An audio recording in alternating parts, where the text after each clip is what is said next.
tuned in to Heartland Healing, a weekly program of Cox Channel 23 Public Access. This show deals with alternative health methodologies, and I'm your guest host today, Scott Kotzen. My guest today is someone that's well known, our usual host. He's well known for his activities promoting networking and healthy lifestyles and practitioners in the Midlands. He has an active hypnotherapy practice as well as a column on health that can be seen in the Reader magazine. Please welcome Michael Bronstein. Wow. Thank you, Scott. Thanks for having me on as a guest. This is a nice change. Usually I'm used to sitting in the host chair, and it's fun to be a guest on the program. Thanks for the introduction. Super. There's so many interesting things that you've done in your lifetime, and so many things that you could be sharing with us, but I think that A Course in Miracles is something that is very worthwhile and is something that you're well known in this area as an expert upon. And perhaps you could tell us about your background and how you became interested in A Course in Miracles. Well, thanks, Scott. You know, as long as we've known each other, you were one of the first practitioners of an alternative healing art in your own massage therapy practice here in Omaha. You were one of the first practitioners that I met with here when I moved back to Omaha. So we know a lot about each other, and A Course in Miracles is something that has been with me for a long time, and something that you're aware of as well, I know. My background, as far as, you know, I'm an Omaha native, essentially. I grew up here, and I left Omaha in 1974 and moved to California and lived there for 20 years. And after 20 years in Los Angeles, I sort of got time off for good behavior and was able to return back here to Omaha in 1994. And during that time in Los Angeles, yeah, you know, like all of us, I've had a very rich life and a lot of different, we all have life experiences that cover a lot of things other than just a particular singular event. Your life experiences, I'm sure, are much broader than massage therapy. And what you bring to your massage therapy table goes much further than just what you learned in massage therapy school.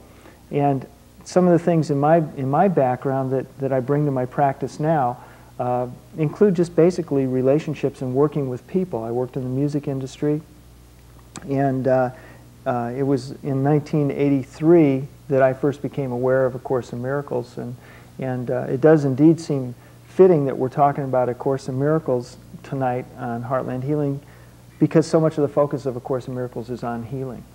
A Course in Miracles is actually a book, is it not? Or it's more than one book, isn't it? Yeah. A Course in Miracles is not like a course of study that we would typically compare to like a college course or something like that. A Course in Miracles actually consists of 3 volumes. It's 3 books.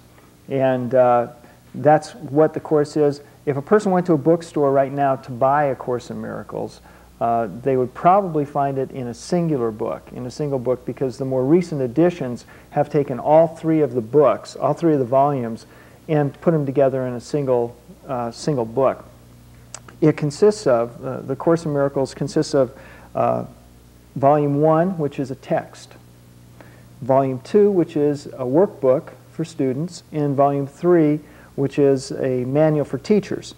Now the text is 622 pages of text, and the workbook for students is about 600 and some pages of daily lessons for a student to work through, and the manual for teachers is somewhat smaller. It's about 95 or so pages, and that manual contains some clarification of terms and so on. But that's when you say were you to look in a bookstore, it'd be most likely to be a New Age bookstore. You know, in the past, would be found, wouldn't it? Yeah, in the past that's been true. In the past, you know, when I first bought my first copy of A Course in Miracles in 1983, it was at the Bodhi Tree bookstore, which is a metaphysical bookstore in Los Angeles. And in the past, that's been true. Here in Omaha, it would be analogous to the Pegasus bookstore. Or New Realities. New Realities down the Old Market, exactly. But what I have found now is that A Course in Miracles is carried in at B. Dalton books, at the new, what is it, Borders? So that's a good example that the popularity is becoming much more widespread. How did the Course in Miracles come to be? Who are the authors? A Course in Miracles actually began, how it came to be, those 3 volumes that we talked about, the text, the workbook, and the manual for students, or the manual for teachers, came about through the efforts of Helen Schuchman. In the late 60s, Helen Schuchman and Bill Thetford were professors of psychology at Columbia University School of Medicine in New York. Helen Schuchman was, I think, the 2nd highest in the department. So the people directly involved in bringing us A Course in Miracles were primarily Helen Schuchman.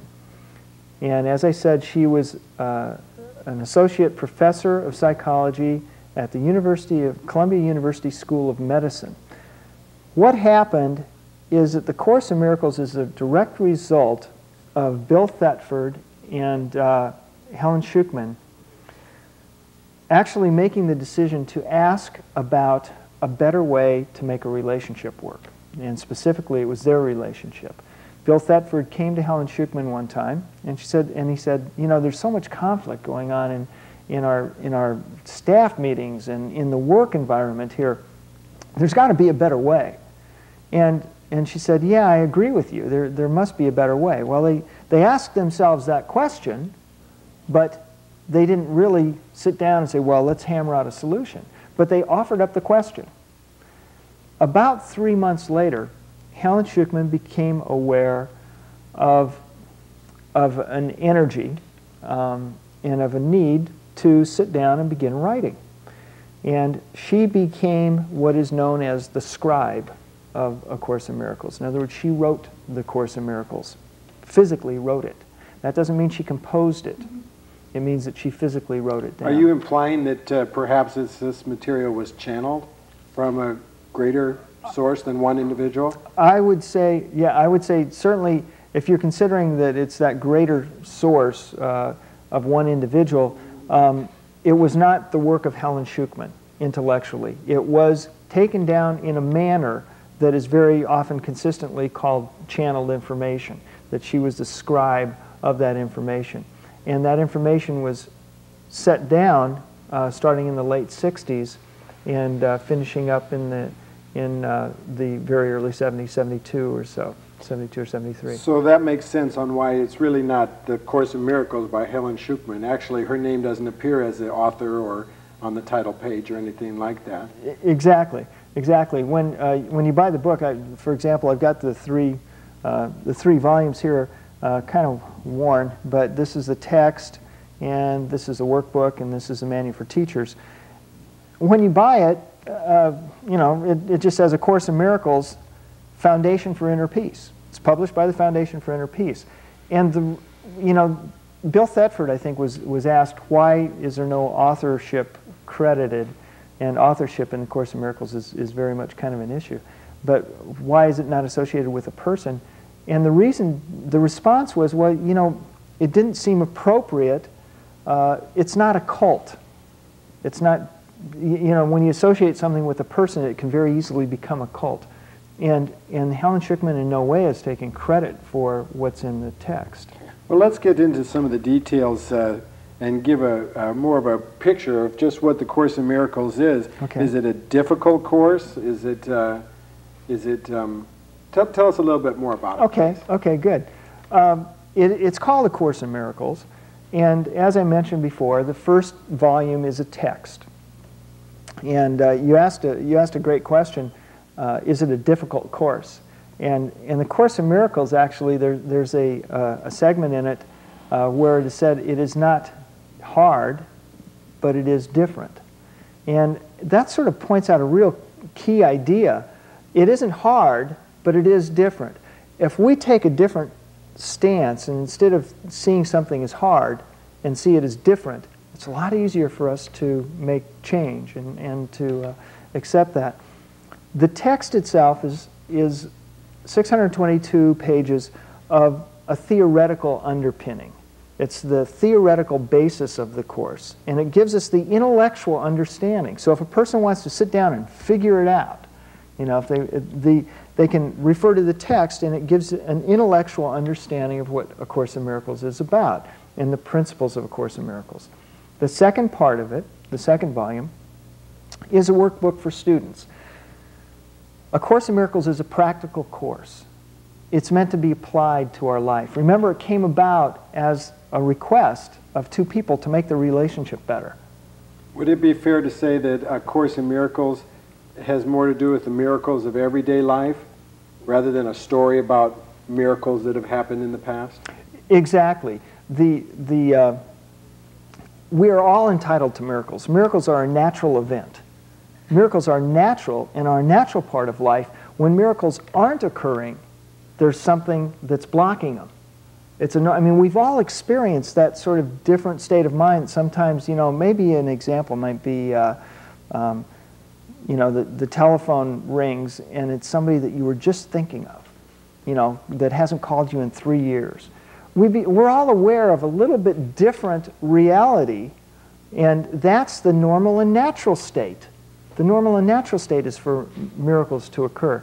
What happens in the Course is that the Course sets out an intellectual examination of how we can achieve a frame of mind and a state of mind where our perception can shift and we can see things differently than we're normally used to seeing it. And then our normal events become a much more powerful way of living. The workbook goes on to give us day-by-day lessons to where we can retrain ourselves, to shift our perception.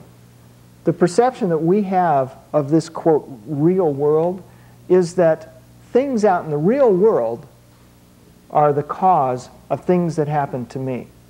And in fact, if we look at cause and effect, what's really happening is that we're placing cause outside of ourselves rather than inside ourselves. And if we place cause outside of ourselves, we are completely powerless. In other words, if I have to wait for something outside of me to happen before I'm happy, then I'm going to wait for a long time, and it may or may not happen. If I place the reason for my unhappiness outside of me, then I'm powerless. The Course seeks to reverse our perception of cause and event, or cause and effect, so that we can see that cause is thought. Thought is the most powerful cause in existence, and it's the only cause in existence. And so if we recognize that thought is cause, we can change our thoughts. And that's what the Course in Miracles seeks to do. And it's not a big, crazy, you know, booga-booga, hippy-trippy idea. This is not a new idea. This is not, you know, New Age. There's very little new about New Age. It's been around for a long, long time. And even logic can bring us to this concept that thought creates. Because even as we look around in this room, in this studio, there is nothing. The viewers out there at home, look around your living room, look around wherever you are, there is nothing within your sight that wasn't thought of before it was made. This chair, this shirt, everything, even this body, was thought of. Thought precedes the physical experience. And this is not just something that comes from A Course in Miracles. This comes from quantum physics. Quantum physics is teaching us now that thought, the implicate order, precedes the explicate order. And that's at the core of A Course in Miracles, that thought is creative. Could I ask you to perhaps give an example from the workbook, those daily examples? Would it be appropriate to just pull one out and sure. Or share one from your mind? Well, it's one of the daily... I'd be happy to. The idea of those daily lessons, there are 365 of them. The 365 daily lessons are designed to be done at the student's own pace. The purpose of these daily lessons is to slowly allow us to reverse our learned way of thinking and begin to see that what we see with our physical eyes may not always be so, that the internal reality is much more important than the external reality. to share one of those lessons with you, Scott, I could point to the first lesson in the workbook. And what I'd like to do is I'd like to draw on something that's part of my experience that goes to show that the lessons are not a big, weird, far-out thing. It's not an unusual idea. In 1957, I went to the Omaha Public Library, and I was about 8 or 9 years old. My sister took me there, and she was working there at the time. And she put me off in the children's department, the children's book department. And she said, I'm going to go upstairs and work. And she told the lady, watch my little brother Mikey and let him do what he wants to do. And I was 8 years old, and I started walking around this children's book department. And I'd seen books before and read books before, but they were always books that were handed me by my mom or my dad or a sister or somebody. I had never really picked out a book, but here I was at the Omaha Public Library on 19th and Harney or whatever. Look at all these books. And I walked up to a bookshelf, and I saw this book, and I reached out and I pulled it off the shelf. And I opened it up, and it was a book called Our Friend the Atom by Walt Disney Books. And it told the story of the atom. And I sat there, and I was excited. It was a Saturday morning, and I started reading this book. And I found that I was learning that my body was not solid. I was learning that my body was made up of atoms. I read this in this Walt Disney book, and I started thinking, well, wait a second. My body's made up of atoms. And I started looking in this book, and it started telling me that an atom is actually a nucleus with an electron around it and a bunch of space in between. In fact, it's mostly space.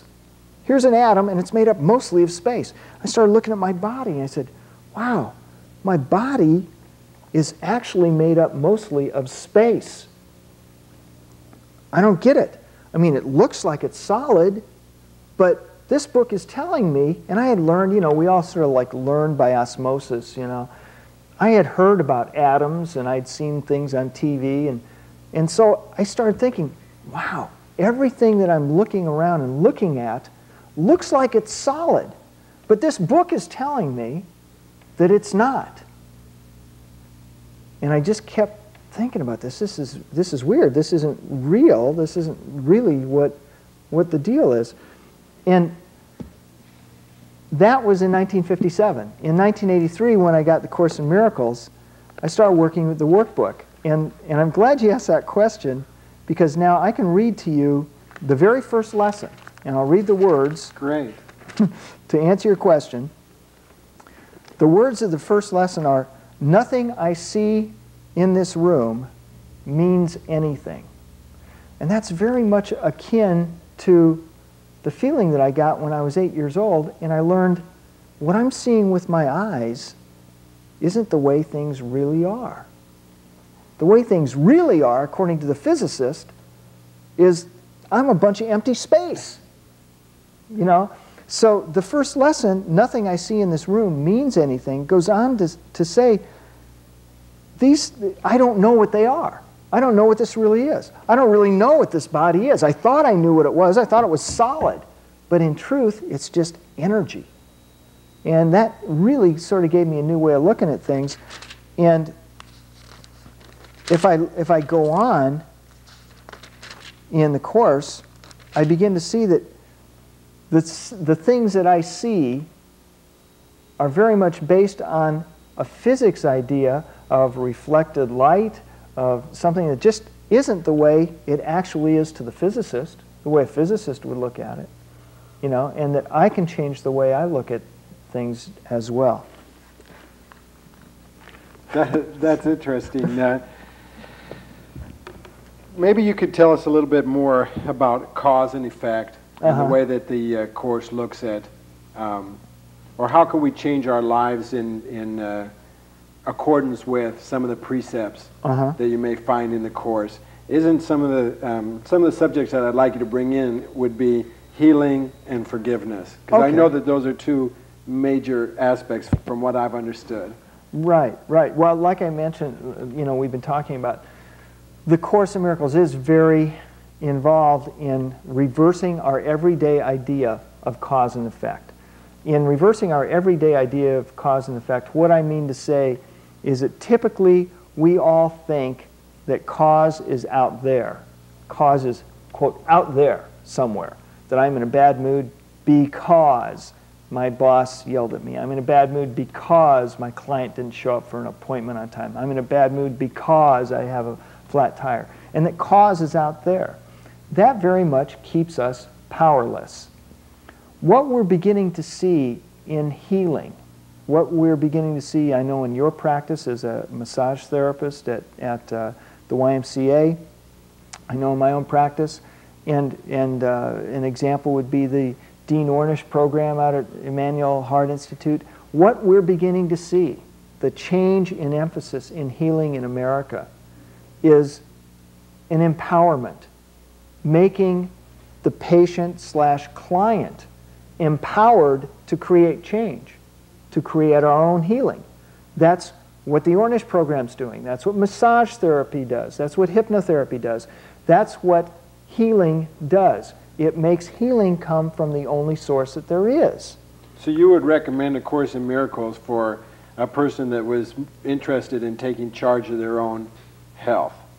That's a very, I would recommend it for anyone who was interested in taking charge and recognizing and shifting their perception so that the big primary goal is remembering that we're a spirit having a physical experience. We're not a body having a spiritual experience. We're a spirit. Does anything within the Course in Miracles actually contradict any of the common religions, or could anyone who might be Jewish, Buddhist, Christian, would they all find comfort in some of the words and thoughts and ideas found in the Course in Miracles? Great. Well, that's a great question, and one that many people grapple with. The answer to the question right out front is that there is no contradiction to any religion, because the Course in Miracles is not a religion and it is not a theology. In the Course, actually, in the Manual for Teachers, the Course in Miracles states that a universal theology is impossible, but a universal experience is important, is necessary, is essential.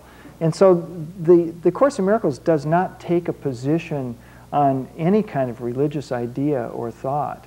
It simply is a universal expression of a curriculum that we're all going to learn.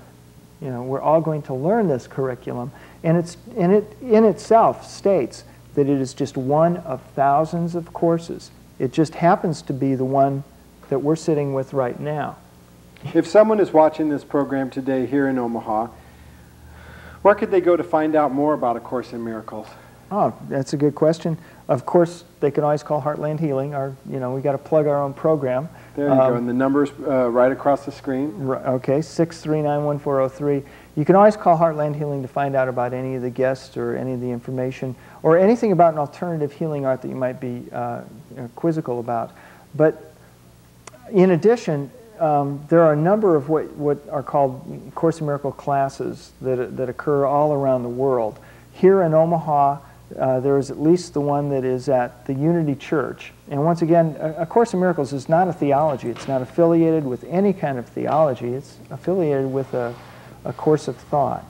And every Thursday night at 7:30 at the Unity Church near 108th and Maple, Unity Church of Today, there's Course in Miracles gathering there, a group there.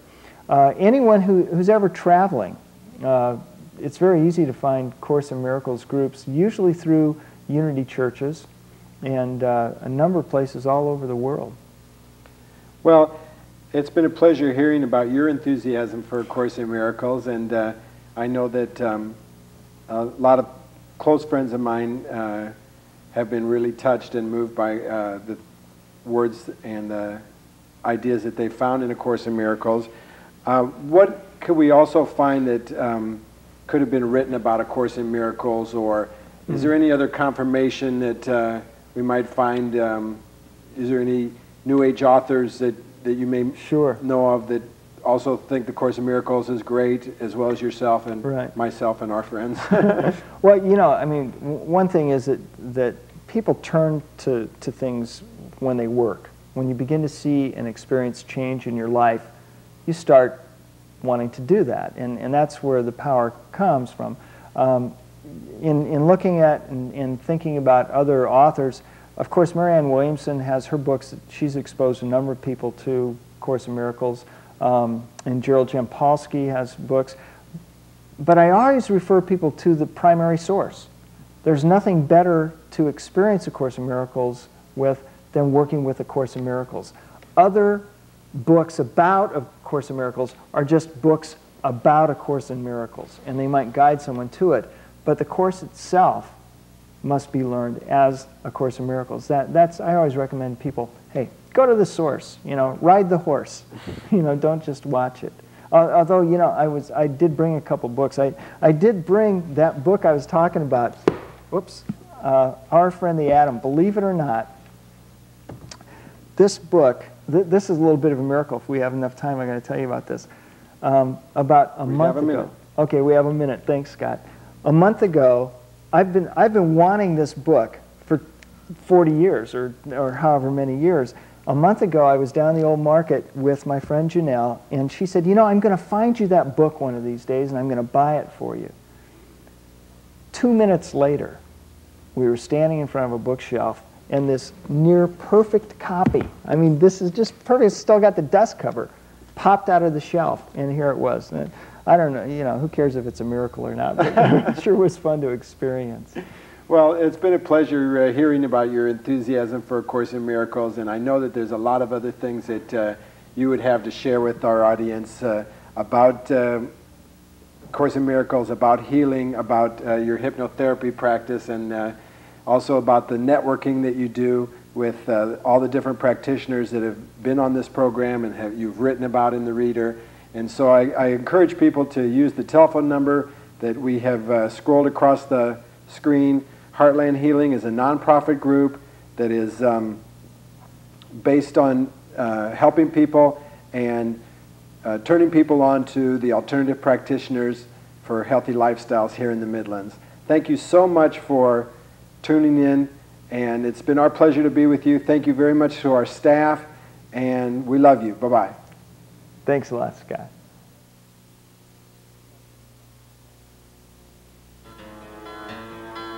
Heartland Healing is a production of Heartland Healing Center Incorporated, a nonprofit corporation in the public interest, providing information about the alternative healing arts.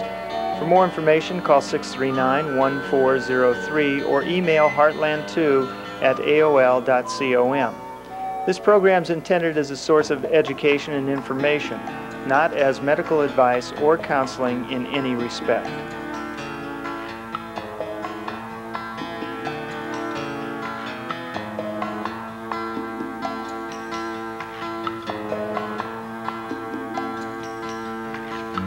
It's the reason we're all living, dancing light as the doors closing.